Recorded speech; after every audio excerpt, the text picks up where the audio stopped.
reality godha meesan fiddanii har'a nutti agarsiistanii namni eeyyee jedhee fudhatu hin jiru.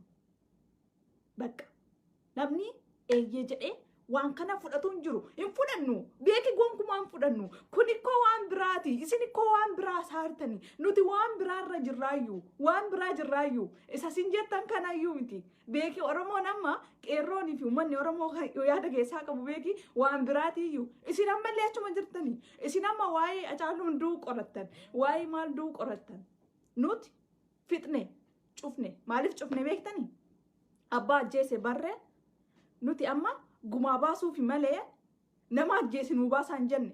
Nama ragaa akkana godhe nuu baasaa hin jenne amma Hacaaluun Finfinneetti adeebi'uu hadhiisuu kuni dantaa keenyaa miti. Amma kunoo dhaggeeffadhu Hacaaluun awwaalamee jira. Inni goota keenya. Inni hin duune. Isiniif du'eera. Isiniif du'eera har'a ragaa barbaadan waan barbaadan lafa garaa keessanii geessan isin arraa waa'ee Hacaaluu osoo hin taane wanti si yaadaa jirtanu akkamiin warroota kaan ofirraa obbaafannaa akkamiin uummata Oromoo kana ofirraa calisiisna akkamiin isaan kana fixnaadha. Kanaadha karoorri keessan malee nuti Hacaaluun har'a nuyiif hin duune isiniif obbaafattaniitu ajjeestanii fixxaniitu. Nuyiif onnee keenya keessa jira har'a hin hojjeta. Wanti inni hojjetee deeme edimee likkiin nuti jirru uummanni Oromoo lafarra jiru hin hojjeta. Kaayyoon Hacaaluu hammas hojjechaa jira. Garuu waan tokko isin himnu nuti waa isin jettan kana bira tarree beeka. Nuti nama Hacaaluu ajjeese barree nama Hacaaluu reenfasaa akka as deebi'u Finfinneetti deebi'u godhes barree utuma Jawaar godhe kun badii miti. Nuti uummata Oromootiif Jawaar Hacaaluun Finfinneetti deebi'ee awwaalamuun badii miti. Maaliif jalqaba badiini nama Hacaaluu ajjeesedha. Jalqaba badiini keessani Hacaaluu ajjeestani. Duba Jawaar Finfinneetti awwaalamu erga Hacaaluun du'ee miti Finfinneetti awwaalamu jedhe kun nu biratti badii miti. Utuma badii ta'e immoo waan tokko isin hima nuti wanna hunda barree bira tarree eenyu akka Hacaaluu ajjeese barree qorannee herra geenyee amma nuti karaa gumaa baasuu jirra. Karaa dhiiga Hacaaluutiin bilisoomuuf deemaa irra malee isa sin jettanii ebeluwiidha ebeluwiin ilaa waa tokko Jawaar hidhameemi Jawaar hiitaniimi ragaa barbaadee artaniimi ragaa sun eenyutti agarsiisuuf barbaadee artan maaliif barbaadee artan nuyi amansiisuuf barbaadduumi akka Jawaar Muhammad Faani Baqqalaa Garbaa hidhaa keessatti hafuuf barbaadaniimi waan raajiidha isin ilaa waan tokko dhaggeeffadha jarri dhugaaf falmaa turan duuba falmii sana keessa nuti falmii isaanii falmaa turan sana itti fufne malee dhaabnee rafaa hin jirru wanti isin beektan kanadha beeki.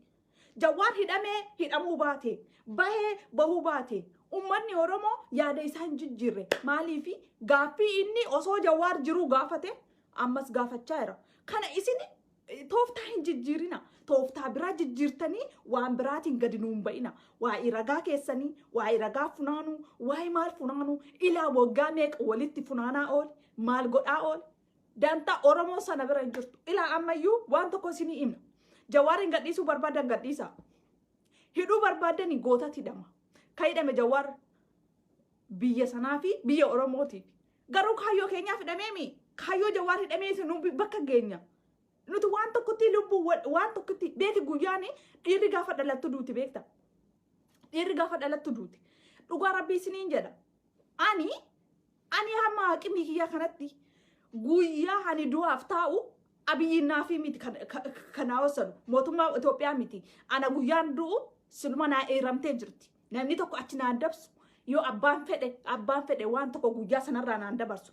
Qeerroon kana beekti dhaggeeffatte mini duuti guyyaa dhufteerra hin dabartuu jettee garaa murattee kaate malee way abiyyiin bornaa jeessa iftannaa jeessa sodaa kan keen qabdu isin sodaadha.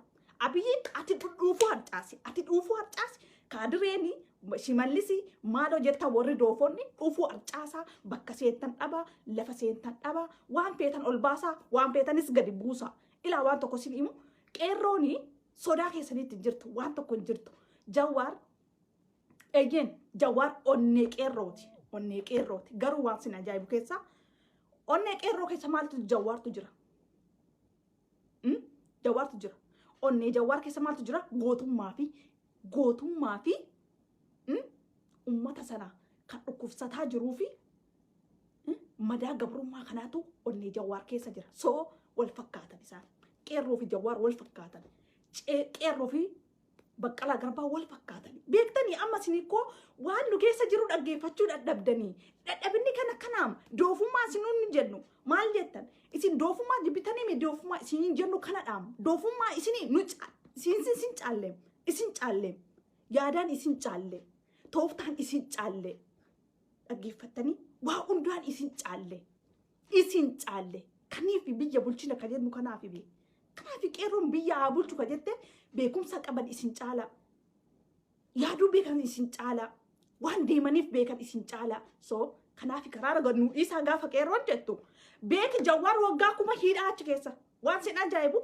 Jawaar hidhamuu isaatti ani hin gaddeedhee wanti yaadu hin jiru hin gadduunni maaliif beekta goota horee deeme Jawaar akka hidhamuu hin beeka ture akka gatii kana kaffalu hin beeka ture mootummaa kana dhaggeeffadhu Jawaar gatii kana kaffaluuf qophaa'ee biyya gale beeki yoo hidhan yoo naajesan biyya kiyya naajesan jedhanii garuu waan sin ajaa'ibu keessa goota uumee deeme Jawaar har'a hidhaa taa'ullee gootota akka alaa qabu ni beeka ni qaba ni akka qabu ni beeka yoo waggaa dhibbachi keessatti hiiteeti itti murteessitee hiite goota isa fakkaatan kana Jawaar horee deeme kumaatamaan miiliyoonaan hore Jawaar goota miiliyoonaan inni horee Baqqalaan Garbaa miiliyoonaan goota isa fakkaatan sana oraniitiin mana hidhaa galansan akkam goota Jawaar tokko hiitu tokko dhufa hiitee maal goota mee imi maal goota beeki onneen sana keessa jiru ana keessa jira qeerroo hunda keessa jira maal goota jedhe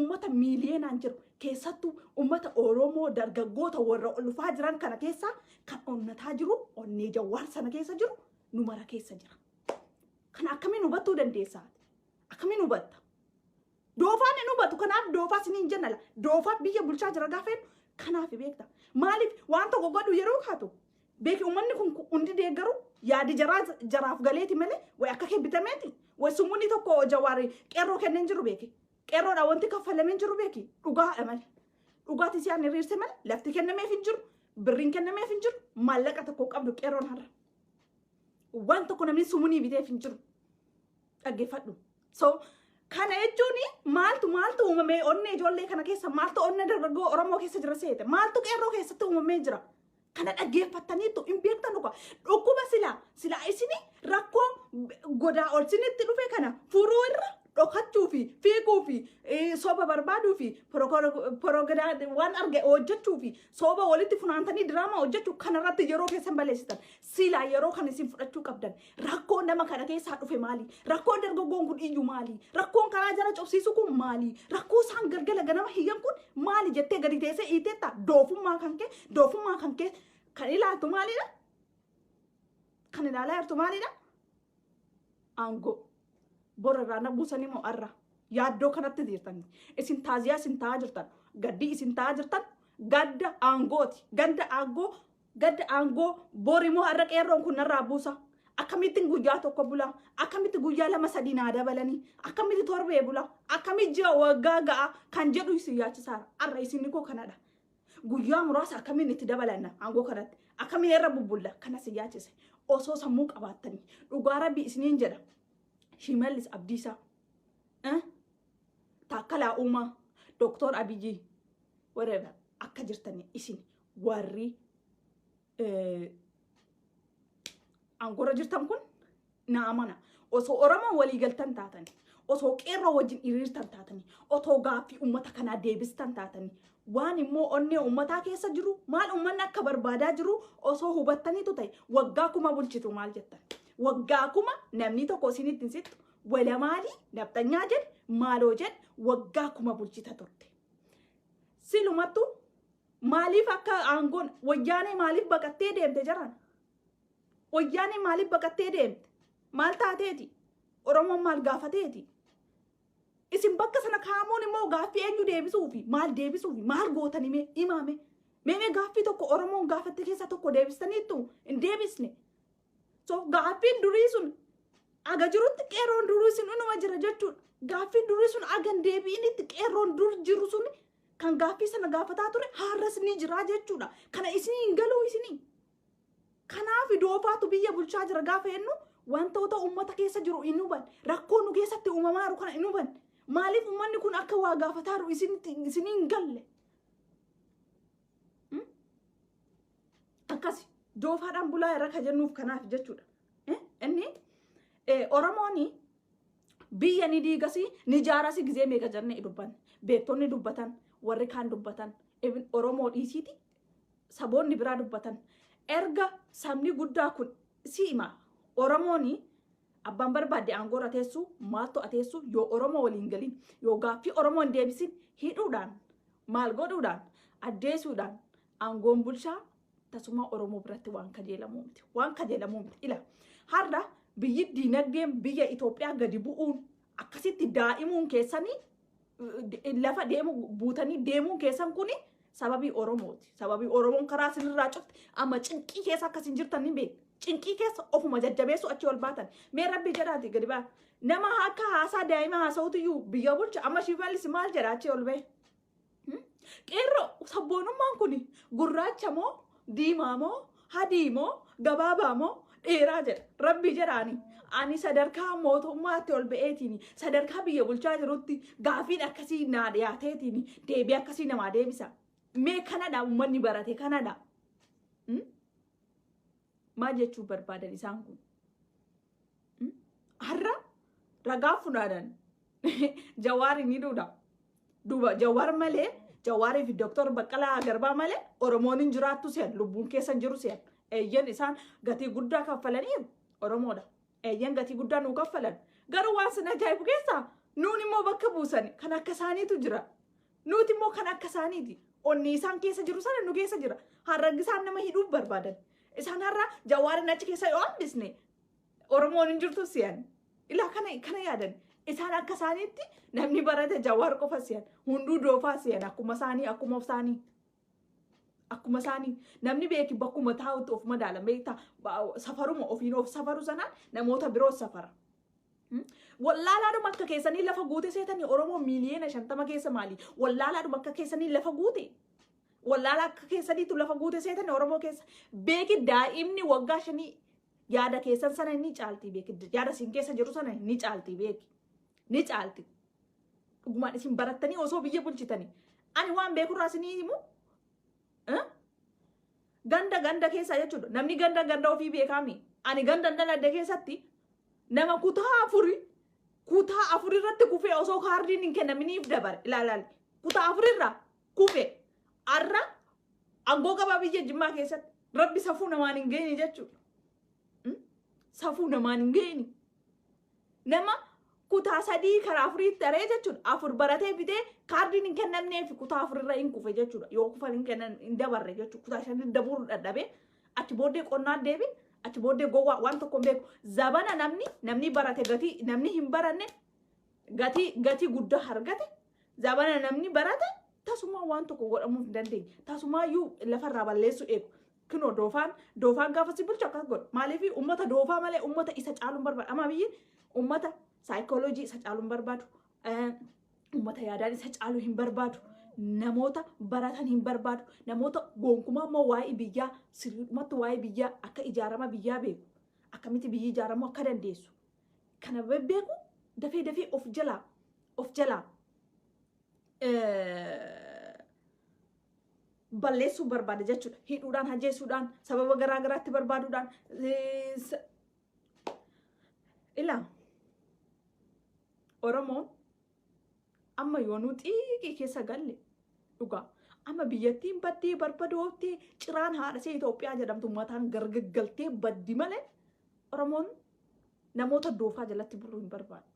Doofaan akkasii bulchuu hin barbaadu. Keessatti Dooktor Abiyyi hin barbaadu. Isaa kanatti beeki uummanni Oromootiif qeerroon maqaa kan kee dhaga'uu lagatanii beeki silaaluun lagatanii beeki maquma kee dhaga'uu lagataa jiranii maqaa kee dhaga'uu jibbanii gurratti maqaa kan kee dhaga'uu jibban maquma namicha mootummaa Dooktor Abiyyi jedhan kana jibban siniima sababii maaliif uummanni kun lafumaa kee jibbee nama kana arraa takkaalee uumaa fi Dooktor Abiyyi maal godhan akka Oromoon qaana'uuf akka Oromoon mataa cabsuuf keessattuu akka nuti miidhamneetiin lafa ilaalluuf Finfinnee keessatti gaalaan galaa biyya keessanitti kun biyya keessanii miti. Kun biyya keessanii miti gaalaan galaa biyya keessanitti jedhanii Finfinnee keessa baandiraatti kennanii maallaqa kaffalchiisanii sanuu maallaqa kennanii fi uummata Oromoo akka rabsan godhan kana hunda dhagaa irra. Ilaa gaafa Jawaarii fi Baqqalaa Garbaa jedhaman Taakkalee Uumaa isaan qabsiisee biraa deeme. Kana hin beeku. Waan tokko wanti kaadhan hin jiru. Isaan qabsiise isaan bilbila waame akka Dr. Abiy waraana ergee Dr. Jawaarii fi Baqqalaa qabu isatu godhe. Godhee kee achii deeme. Maalitti jirani? Maalitti jiru jarri?